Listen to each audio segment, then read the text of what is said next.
오늘 읽은 본문의 말씀을 가지고 속임과 축복 사이에서 하나님의 주권적 은혜라는 제목으로 함께 말씀을 나누겠습니다.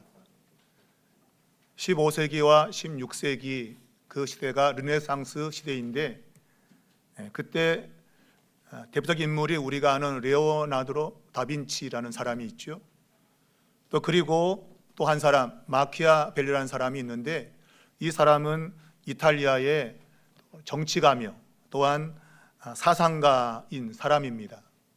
이 사람이 쓴 책이 유명한 책이 있는데 바로 군주론이라는 책입니다.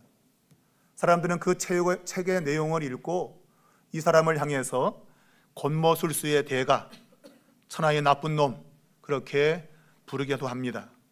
왜냐하면 그 내용에는 이중 플레이를 하는 그 일에 대해서 미덕이라고 칭찬하고 있고, 또한 목적이 좋으면 수단과 방법을 가리지 않아도 된다. 특별히 당시에 권력을 잡기 위해서 수단과 방법을 가리지 않아야 된다는 그러한 주장 때문에 그렇습니다.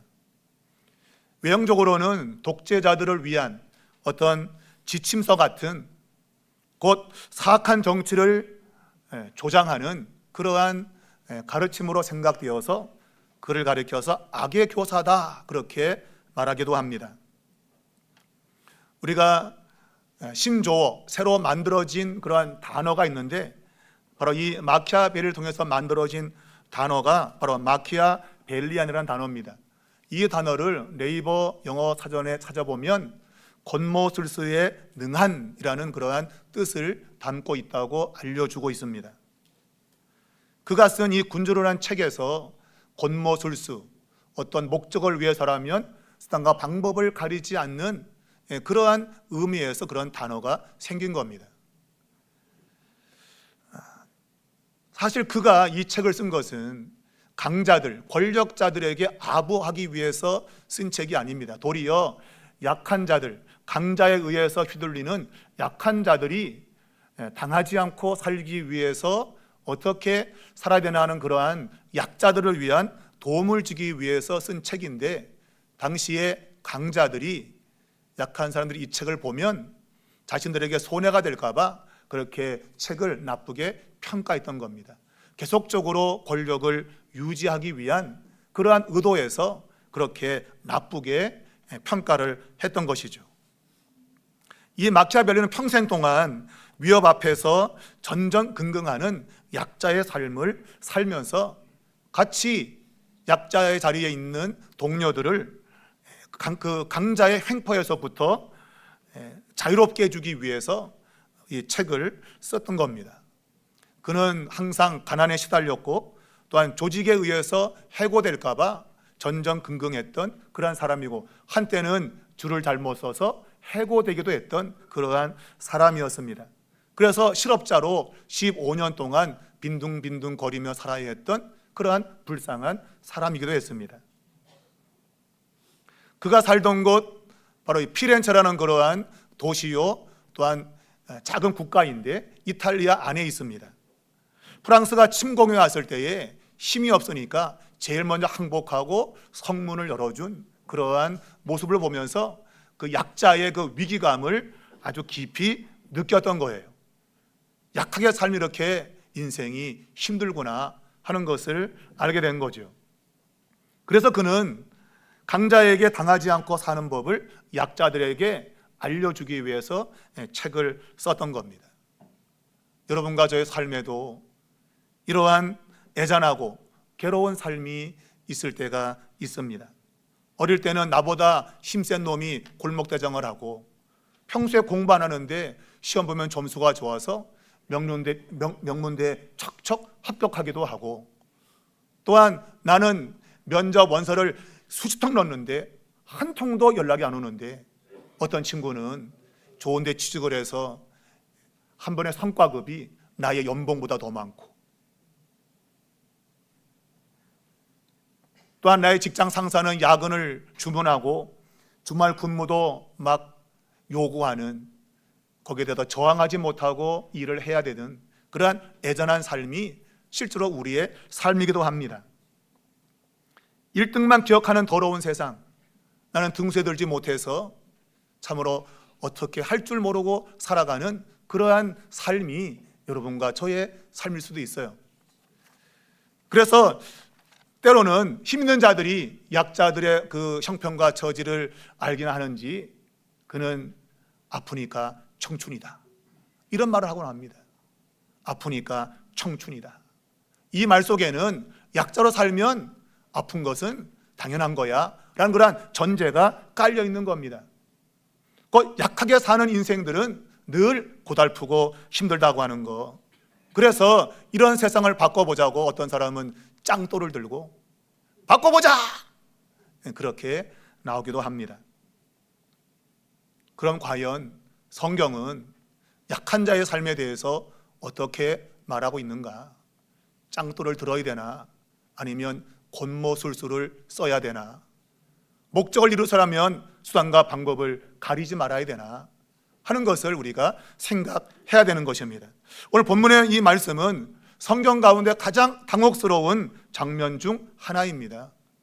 바로 그것은 믿음의 조상인 아브라함이 낳은 이삭, 그가 만든 가정 안에 이러한 곤모술수, 속임수와 다툼과 분쟁이 있다는 사실이에요. 하나님이 주신 약속을 믿지 못하고 자신의 방법을 동원하여 자기가 원하는 목적을 얻기 위해서 다투고 싸우는 그러한 모습이 오늘 본문에 나와 있기 때문에 그래요.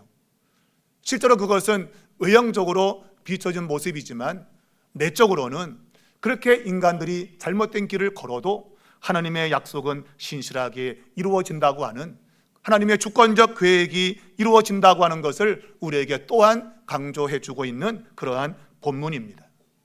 여러분과 저는 한없이 연약합니다. 그러나 하나님은 신실하시고 그 약속을 이루시는 분임을 오늘 본문에서 우리는 발견하게 되는 겁니다. 오늘 본문에서 우리는 몇 가지 중요한 것들을 생각할 수 있는데, 가장 먼저는 인간적인 수단은 영적 갈급함의 잘못된 표현이라고 하는 것입니다. 말씀드렸지만 리브가 이삭의 아내입니다. 리브가는 쌍둥이를 낳게 되는데 태중에서 때부터 이 쌍둥이가 서로 다투고 싸웠습니다. 하나님은 그러한 상황을 큰 자가 어린 자를 섬길 것이라는 예언적 말씀을 주신 겁니다. 곧 하나님은 둘째 아들, 작은 아들인 야곱에게 복을 주기로 작정하신 겁니다. 그것은 주권자의 선택이었던 겁니다. 그런데 오늘 이 리브가는 자기의 남편 이삭이 큰아들 에서에게 복을 주려고 하는 그 이야기를 듣고 자기의 둘째 아들에게 그 에서가 받을 복을 가로채서 주기로 계획한 것입니다. 그래서 이 리브가는 야곱에게 형 에서의 옷을 입히고 그리고 염소 가죽으로 피부 또한 손, 목을 덮어서 에서인 것처럼 위장을 했고, 그리고 별미를 만들어서 떡과 함께 자기 남편에게 갖다 주게 한 겁니다. 이 당시에 이삭은 성경 본문을 보면 눈이 어두웠다고 말합니다. 실제로 아마 죽을 때가 가까워진 것으로 보입니다. 그러한 상황을 리브가는 절호의 기회라고 생각했고, 그래서 자기가 사랑하는 작은 아들 야곱에게 하나님의 복을 주기로 한 것입니다. 그의 남편 이삭은 이 상황을 잘 분별하지 못할 것이라고 생각해서 그러한 계략을 꾸민 것이죠. 자, 리브가는 완벽한 준비를 했습니다. 자, 이 완벽한 준비는 성공할 것인가? 아니면 실패할 것인가? 성경은 그들의 행위가 하나님의 약속을 기다리지 못하는 조급함이며 또한 불신앙인 것을 우리에게 이야기하고 있습니다. 왜 그런가 하면 우리가 25장 27절 이하에 이 쌍둥이 두 아들 가운데에 야곱이 팥죽과 떡을 가지고 자기 형 에서의 장자권을 사버렸습니다. 이때로부터 도대체 장자권을 가진 주인은 누구냐라는 것이 중심에 올라선 겁니다. 하나님의 복 받는 자가 누구냐 하는 것이 중요한 문제가 된 거예요. 그러면 바로 27장에 있는 내용, 바로 이삭이 두 아들에게 복을 줄 텐데 누구에게 장자의 복을 줄 것인가 하는 것이 바로 나와야 되죠. 그런데 성경은 27장 전에 26장의 사건을 우리에게 소개해 주고 있습니다. 이것은 흉년이 들어서 애굽으로 내려가려던 이삭을 가지 못하게 하시고 그랄 땅에서 복을 주시는 하나님에 관한 이야기입니다. 하나님이 그에게 복을 주겠다고 했습니다. 너가 내가 지시할 땅에 머무르면 너와 내 자손에게 이 땅을 주고 복을 주겠다라고 약속한 겁니다. 그런데 그 약속을 믿지 못하고 이삭은 자기 아내를 누이라고 속였습니다. 왜냐하면 사람들이 자기를 죽일까 봐.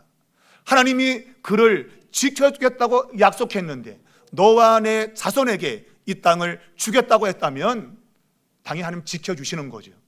그런데 그걸 믿지 못했습니다. 두려워했고 자신의 방법을 동원한 겁니다. 자기 아내를 누이로 속이고 생명을 건져야지 했던 겁니다. 놀랍게도 이 아비멜렉, 블레셋 땅의 왕인 아비멜렉은 자신을 속인 것에 대해서 분개했지만 관대하게 오늘 이 이삭의 부부를 대해 주었습니다. 아마 이때 이 이삭은 아마 쌍둥이를 낳기 전일 겁니다.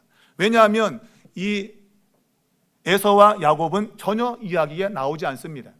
그리고 누이라고 했다고 한다면 그 자식이 있다면 당연히 아내가 될 텐데 그걸 몰랐던 거 보면 아마 이 에서와 야곱이 출산하기 전에 사건으로 보입니다. 그 사건을 왜 여기에다가 갖다 놓았는가?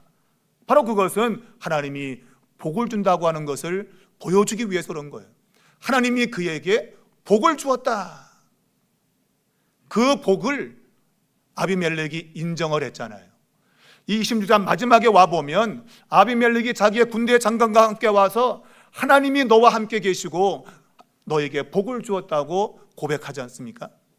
그러니까 이방 사람이 하나님을 인정하고 복을 주었다고 한다면 그 복이 얼마나 놀라우겠어요. 그러니 그 복을 차지해야 되는 겁니다. 그 복은 웬만한 복이 아닌 거예요. 굉장히 큰 복이었기 때문에 그 복을 차지하는 겁니다. 그래서 27장에 이런 이야기가 나올 수밖에 없는 거예요. 그 복을 차지하기 위해서 아버지를 속이고 남편을 속이는, 왜? 그 복이 너무나도 컸기 때문에 그래요. 여러분, 오늘 이 26장에서 우리에게 보여주는 것은 하나님이 복을 주었는데 그 복이 어떤 방식으로 오는가 하는 것을 이야기하면서 27장을 말하고 싶은 겁니다. 여러분, 26장에서 하나님이 복을 주었다고 말합니다. 이삭이 거부가 되었습니다. 놀랍게도 그 거부가 된 이삭이 우물을 팠는데 물이 나온 거예요. 여러분, 이건 복을 준 거죠.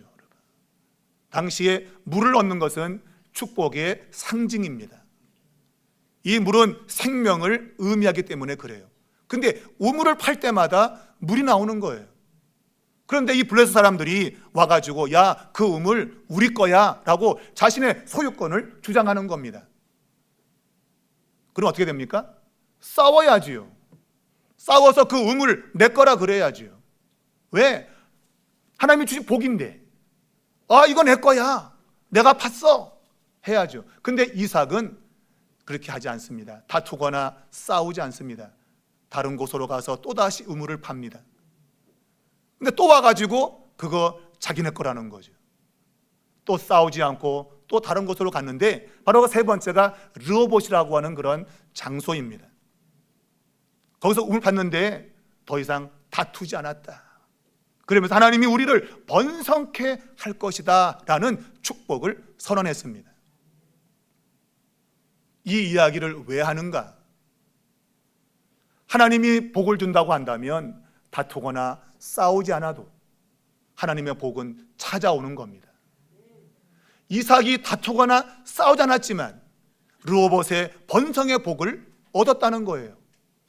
그런데 27장을 들어오면 리브가와 야곱은 하나님이 주겠다는 그 축복을 자신의 힘을 가지고 얻으려고 했던 거예요.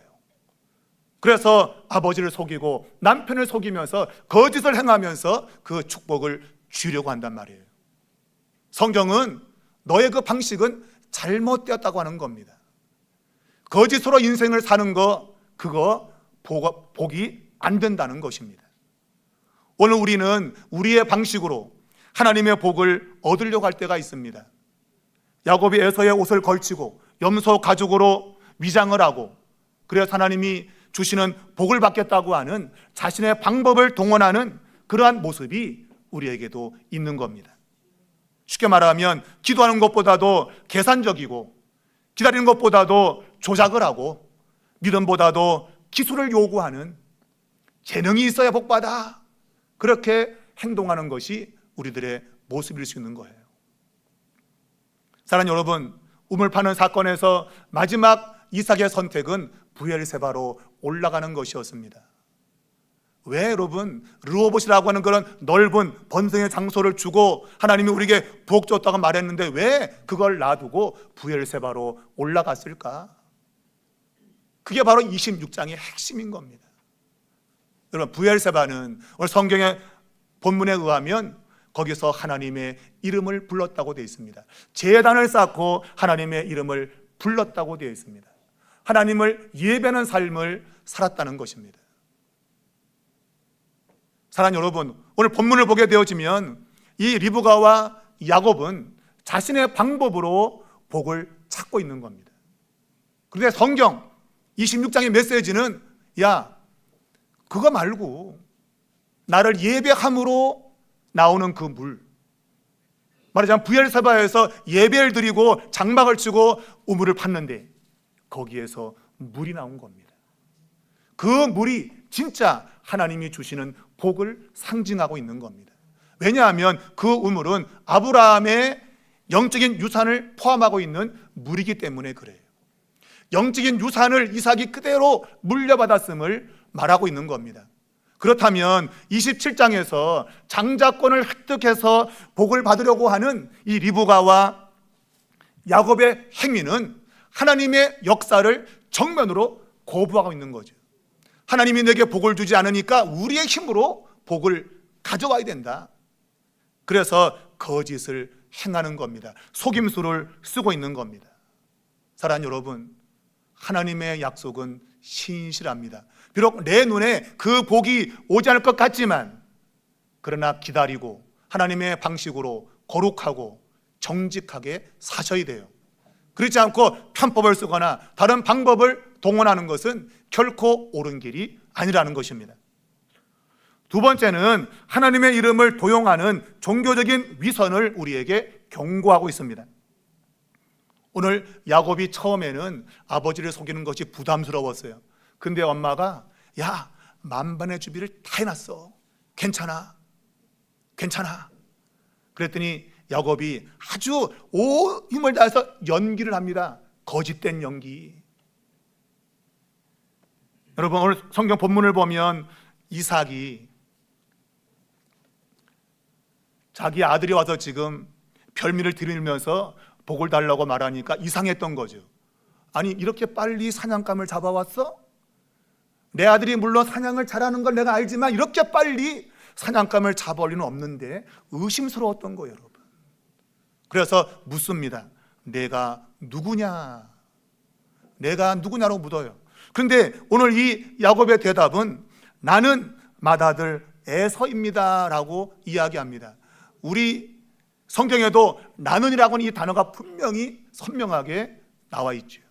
히브리 본문에도 이 나는이라는 단어가 굉장히 강조적 위치에 있습니다. 나는 에서입니다.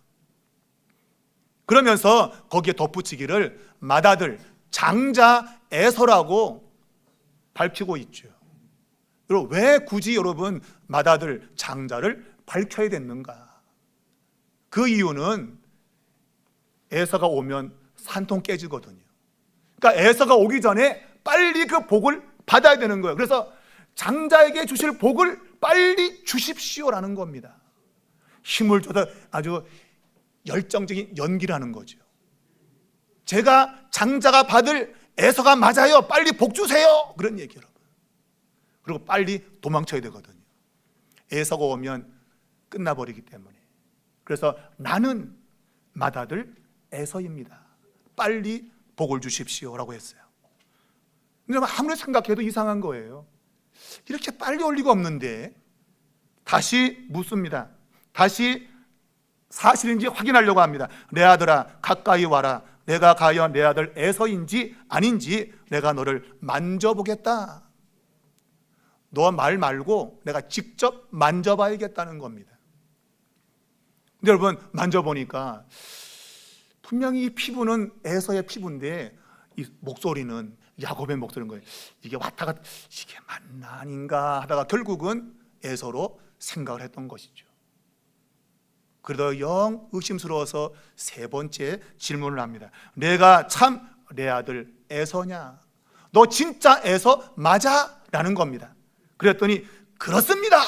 아주 힘주어 이야기했습니다. 왜 그랬을까요? 빨리 복을 주세요. 지금 에서가 올 텐데 지금 빨리 복을 주세요. 똥줄 타는 거죠. 똥줄. 여러분,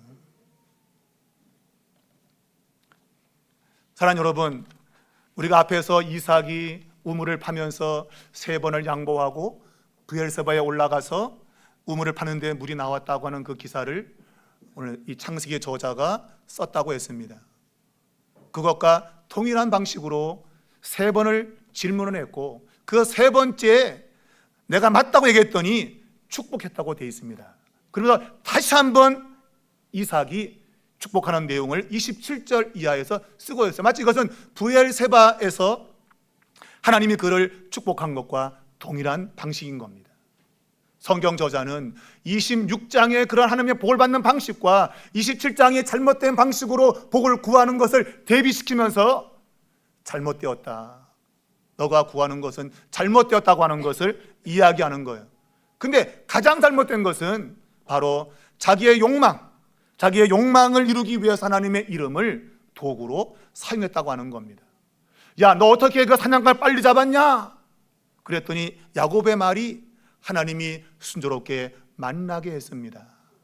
거짓말 중에 산 거짓말이고, 그리고 그것은 하나님의 거룩한 이름을 욕되게 하는 겁니다. 하나님이 거짓말을 이루도록 역사했다고 말하는 거예요. 하나님은 한 적이 없는데 하나님이 했다고 말하는 겁니다. 하나님의 거룩함을 싸그리 무시하는 행위인 것이죠. 하나님이 거짓에 동조한 분으로 되고 만 겁니다. 사랑하는 여러분, 우리는 우리의 뭔가 욕망을 이루기 위해서 뭔가를 하면서 하나님의 은혜라고 말할 때가 있어요. 부정한 방법으로 살면서도 하나님의 이름을 들먹일 때가 있습니다. 기도도 한 번도 안 해보고 뭔가를 선택해놓고 잘 되면 하나님의 은혜라 그래요. 기도도 한 번도 안 하고서 내가 원하는 것이 이루어지면 하나님의 은혜고, 안 되면 에이. 여러분, 오늘 야곱의 모습이 여러분과 저의 모습이 아닙니까? 여러분, 하나님의 거룩한 이름을 정말 거룩하게 여러분의 입에서 이야기하시나요? 아니면 나의 거짓말을 정당하기 위해서 하나님의 이름을 가져오는 것 아닙니까? 일본에서 어떤 부흥회가 있었는데 그 강사 오신 목사님이 헌금 낸 사람 이름을 쭉 부르면서 축복을 했어요. 사람들이 헌금을 많이 한 거죠, 부흥회 때. 그런데 여러분, 거기 온 사람들 가운데서 많은 사람들이 일본에서 몸을 팔면서 돈을 벌어서 헌금을 한 사람들이 있었다 그래요. 헌금 많이 내니까 강사 목사님은 축복을 한 겁니다. 여러분, 헌금을 조금 내면 복을 안 주고 많이 내면 복을 주는데, 근데 그 헌금이 자신의 몸을 팔아서 부정한 방법으로 돈을 번 건데 그것을 축복하는, 그걸 헌금이라고 내는 사람이나 그걸 받고 복을 비는 사람이나 도끼니 객기니. 하나님은 우리가 거룩하게 살길 바라는데 헌금을 비록 조금 낸다 할지라도 우리가 거룩하고 정직하게 살아서 내는 그 헌금을 기뻐하시지, 부정하게 살면서 하나님에게 복 주어서 내가 많이 들을 수 있다고 하는 것은 오늘 이 본문에서 우리에게 경고해 주는 말과 일치하는 겁니다.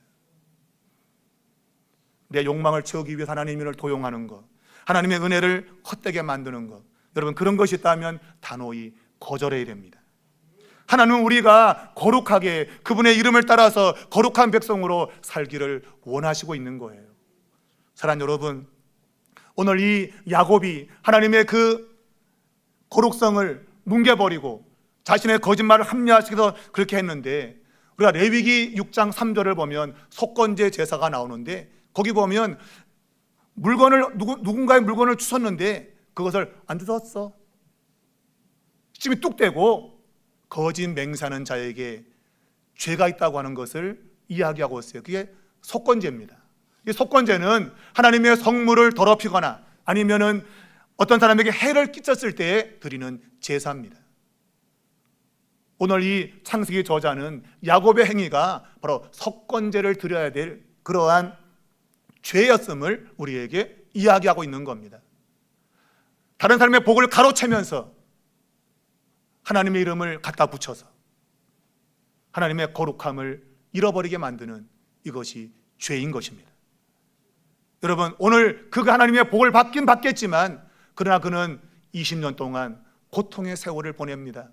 아버지의 집을 떠나야 됐고, 형의 분노를 피해서 도망쳐야 됐고, 사랑하는 어머니를 만나지 못합니다. 여러분, 리브가는 자기 사랑하는 아들에게 복을 주려고 거짓으로 행하다가 아들과 이별하게 됐고, 그 아들이 라반의 집에서 20년 동안 살다가 돌아오지만 리브가는 죽습니다. 아들을 만나지 못하고 죽습니다. 여러분, 속임수로 얻는 하나님의 복은 진정한 복이 될 수 없는 겁니다. 성경이 우리에게 말하는 것은 우리가 뭔가를 쥐는 것, 그게 복이 아니라 그것을 우리에게 주시는 하나님을 만나는 것이 진정한 복임을 우리에게 가르쳐 주고 있단 말입니다.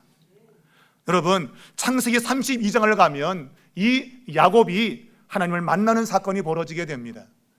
그가 라반의 집에서 20년 동안 개고생하다가 돌아오는데 자기 형 에서가 자기를 죽이려고 군대를 끌고 온다는 소식을 듣고 두려웠습니다. 형 에서의 마음을 돌리고자 예물을 준비해서 보냅니다. 네 때로 나누어서 계속 마음을 바꾸게 만듭니다.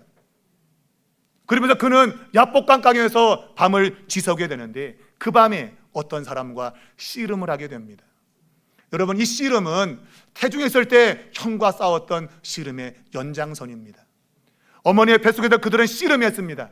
그런데 이제 야복강 그 나루터에서 씨름이 벌어졌어요. 그 씨름이 누구냐? 하나님이시죠. 하나님이 시비를 걸었고 싸움이 벌어진 겁니다. 결국은 야곱의 환도뼈가 꺾여지게 됩니다. 그때 이 하나님의 사자가 질문합니다. 네 이름이 뭐냐? 이 질문은 오늘 이 27장에서 하는 질문입니다. 너 누구냐라는 질문이죠. 오늘 본문에서는 나 맏아들 에서입니다 라고 말했습니다. 그는 에서가 아닙니다. 그는 야곱이었습니다. 그런데 32장에서는 나 야곱입니다. 나 사기꾼이에요. 나 속이는 사람이에요. 자신을 고백한 것이죠. 오늘 우리는 나를 감춘 채 그럴듯한 표정을 짓고 이 자리에 와 있을 수 있습니다. 하나님은 여러분의 그 외형적으로 포장하는 것을 보는 것이 아니라 너 누군데? 나 야곱이에요. 내 엉터리로 사는 사람 맞아요. 하나님은 그걸 듣기를 원하시는 거예요. 여러분, 그것이 진정한 복임을 우리에게 이야기하는 겁니다. 오늘 야곱이 도리어 묻습니다. 당신의 이름이 뭡니까? 묻습니다. 내 이름을 왜 물어?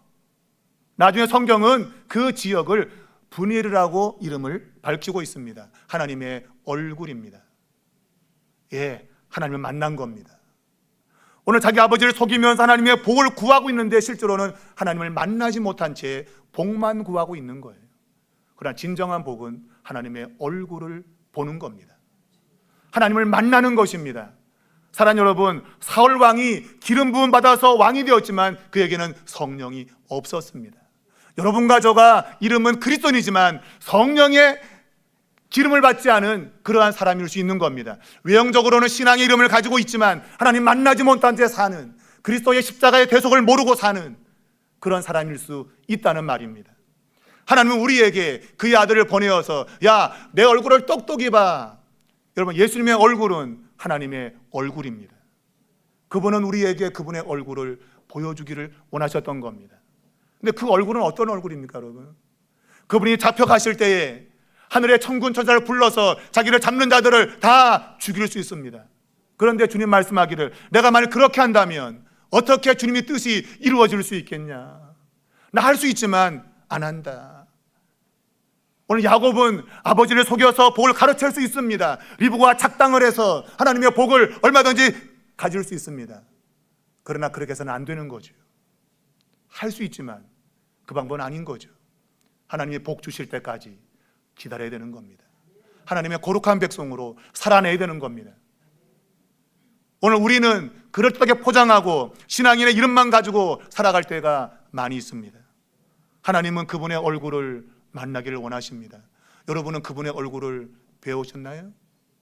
예수 그리스도가 누군지 알고 있습니까? 오늘 우리의 모든 삶 속에 하나님은 그분의 얼굴빛을 비춰주고 있습니다. 바로 이 자리가 하나님의 얼굴을 보는 그러한 자리가 될 수 있기를 바랍니다. 마지막 세 번째는 하나님의 축복은 인간의 실수보다 크고 확실하다는 것입니다. 오늘 속임수로 이 축복은 시작이 되었습니다. 그리고 이삭은 마침내 야곱에게 복을 선포합니다. 그런데 그것은 실제로 에서를 향한 축복이었죠. 왜?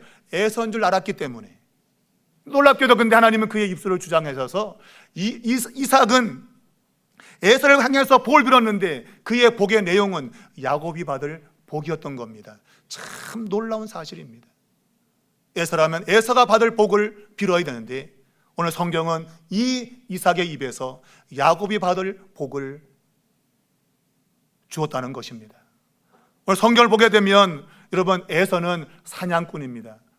농사 짓지 않습니다. 근데 오늘 이 복은 농사 짓는 사람이 복을 받은 겁니다. 바로 야곱이 받는 복인 것입니다. 성경을 보면 하늘의 이슬과 땅의 기름짐, 풍성한 곡식과 포도주 모두 농사 짓는 사람이 받는 것입니다. 하나님은 인간의 실수를 이용하셔서 하나님이 약속한 것을 이루시고 있는 겁니다. 우리는 부족해서 하나님의 뜻이 뭔지를 모르고 내 멋대로 사는데 하나님은 내 삶 속에 역사하셔서 하나님이 예비하셔 준비하신 복을 우리에게 정확하게 주고 계시다는 겁니다. 우리는 그 하나님을 신뢰해야 됩니다. 오늘 본문에 나오는 곡식과 포도주는 히브리 글자로 다간 또한 티롯이라는 단어인데 이 두 단어는 가나안의 우상신의 이름입니다. 과연 곡식과 포도주를 누가 주는가? 가나안의 신이 주는가? 아니라는 것이죠. 하나님이 그 복을 주시는 분이라는 겁니다. 여러분에게 복을 주는 분은 누굽니까? 누가 여러분에게 복을 주시나요? 여러분이 애쓰면 복이 옵니까? 절대 그렇지 않습니다. 하나님 우리에게 복을 주십니다. 에베소서에는 창세 전부터 우리를 그리스도 안에서 예정했다고 했습니다. 하나님께서 이미 이 땅에 오기도 전에 엄마 뱃속 있을 때부터 하나님이 야곱에게 복 주기로 선택하신 것처럼 여러분과 저를 창세 전부터 복 주시고자 그리스도를 알게 하시고 믿게 하신 이 역사를 믿으셔야 됩니다. 우리는 실패하고 넘어지겠지만 하나님은 마침내 그분의 뜻을 이루시게 될 것입니다. 여러분 헛된 걸 쫓지 마십시오. 여러분의 인간적인 방법을 동원하지 마십시오. 하나님의 말씀대로라면 그대로 순종하십시오. 여러분의 힘이 아무리 세도 하나님을 이길 수 없습니다. 하나님의 그 주권적인 은혜 앞에 엎드려야 됩니다. 모든 주권을 주님께 내어 맡기고 엎드리는 자에게 하나님은 놀라운 은혜와 축복을 허락해 주실 것입니다. 하나님은 여러분과 저를 야곱으로부터 이스라엘로 만들어 가십니다. 오늘 이 자리는 바로 야곱의 자리에서 이스라엘로 바뀌어지는 자리가 될 것입니다. 아버지의 말씀을 듣고 그 말씀에 순종할 때 하나님의 역사는 반드시 일어날 것입니다. 여러분 모두가 또 저도 이러한 축복의 주인공 될 수 있기를 주님의 이름으로 축원합니다.